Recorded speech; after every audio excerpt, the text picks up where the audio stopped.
ஒரு போட்டு வாங்குங்கள். இல்ல இந்த போட்டு தான் வேணும்.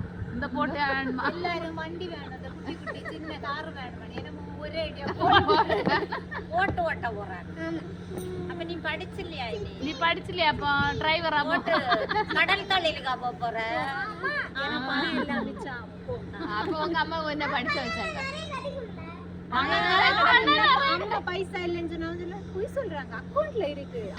ஒரு பேங்க்லயும் படிச்சு வச்சிருக்க. இந்தியன் பேங்க்ல இருக்கு. அப்படிதான் இந்தியன் பேங்க் தானே போவேன்.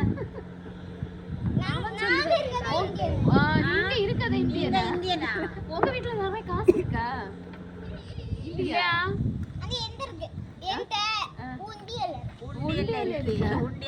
உங்க அம்மாட்ட நிறைய காசு இருக்கா? இல்ல அம்மாட்ட நிறைய காசு இருக்கா? அம்மாக்கு நிறைய காசு அந்த காசை எனக்கே சேவ் பண்ணி வச்சிருக்கேன். நான் நல்ல விஷயம் பண்ணி. அப்படியா? அதாவது நல்ல விஷயம் பண்ணா காசு கொடுப்பேன். அவன் அதை உண்டியல்ல போட்டு சேவிங்ல போட்டிருக்கான். அவன் அடுத்த வருஷம் பர்த்டேக்கு அவனுக்கு என்ன வேணுமோ வாங்கிக்கணும். ஏதாவது வாங்கி கேட்டா நோட்ல போய் எழுத சொல்லுவேன். இதெல்லாம் எழுதிட்டே வா, அடுத்த வருஷம் பர்த்டேக்கு நீயே போய் வாங்கி.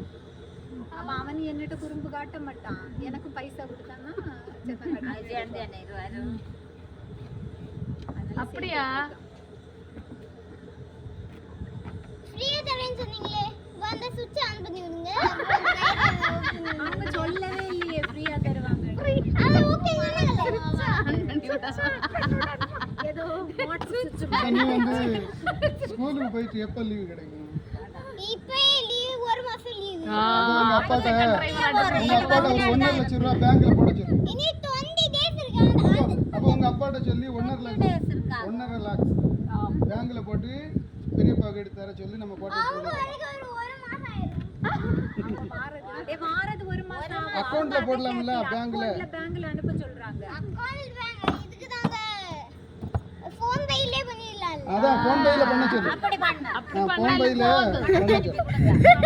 என்கிட்ட ஒரு பணம் இல்லப்பா, அல்லது நாங்க எடுத்துட்டு போ பார்த்தோமே கால் பண்ணி